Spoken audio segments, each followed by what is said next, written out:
Good morning. How are you?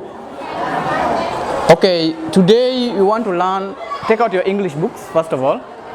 So today you want to learn about personal and possessive pronouns. Class, can you say personal and possessive pronouns? Again? Personal means you yourself. Are we together? You are talking about yourself. That is personal, something personal. Are we together? But when we're talking about possessive, it is now the ownership, what you own. Are we together? So that is why you are saying that personal pronouns refers to a person or things. For example, you use the word I, myself, you, we, she, if you are referring to a girl, it, when you are referring to animals, or when you are referring to trees, and etc., and many others. Then when we are talking about possessive pronouns shows ownership. For example, you can say that this book is mine. Are you together? This book is mine. It belongs to me. You get that? This book is mine. It belongs to me. So in possessive pronouns, you will find that there are things that you own, things that are yours. You can say my book, mine, ours, when maybe you are sharing something. Hers, when a girl has something, then you want to say that this thing is mine, or you want to say that that thing is for another girl, you say it is hers. Then theirs means a collective again, theirs, and etc., and many others. Are you together? So to help you understand what I'm talking about, we are going to come up with a table in order for you to show that what are some of the words that we are supposed to use when we are referring to personal as an individual, or maybe when we are talking about the ownership, what somebody owns. So these are some of the words. For example, if we are talking about personal pronouns, we are supposed to use the word I, you, he, she, it. Then possessive, we can use the word my, mine, yours, his, hers, its. Then the next level, we can use, that is now, this one when you are referring to an individual. Are we together? The first table when you are referring to an individual in personal pronouns, possessive pronouns. Then when you are referring to more than one person, you say them in personal pronouns, they,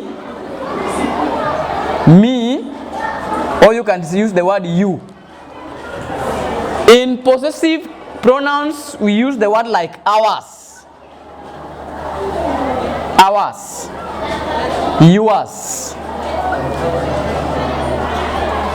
his, hers, and its. Then in the third columns, you can also say them, him,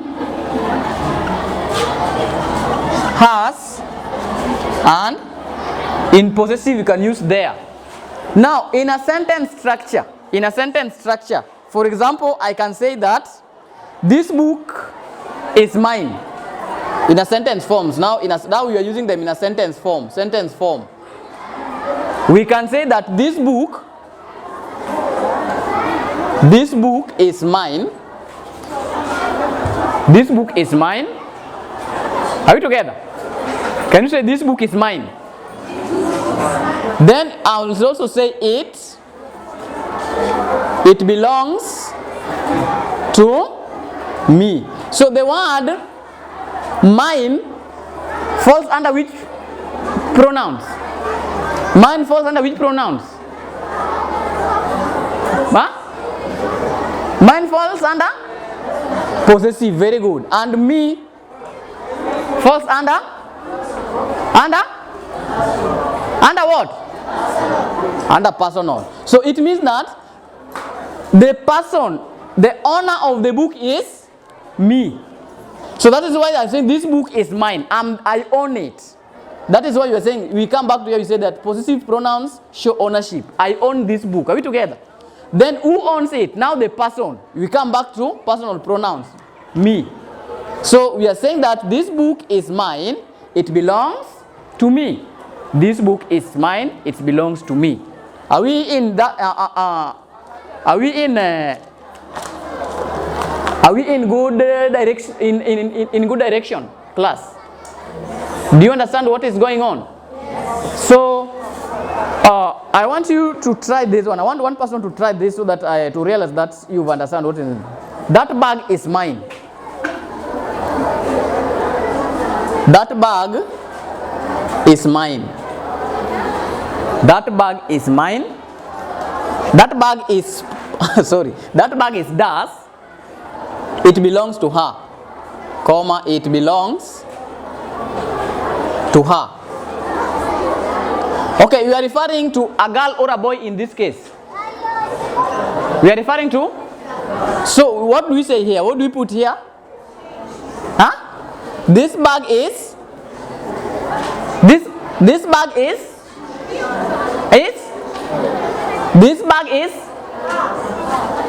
Look at the possessive. The person who owns it. Now has come out. Ndio? Which is in personal pronouns. Ndio? Now here we are looking at now the possessive.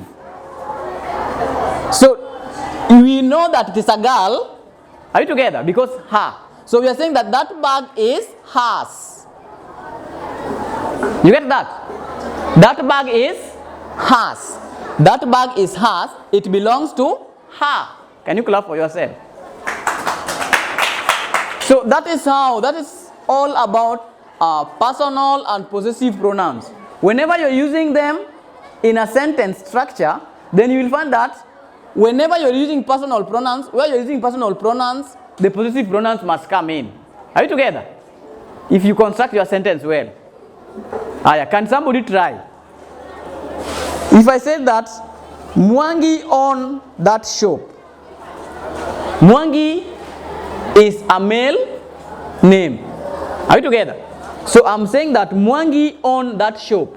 So do we say it belongs to? Mwangi is a man. Mwangi own.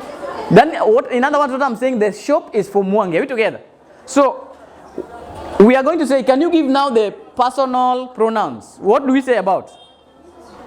Huh? Mwangi own that shop. It belongs to?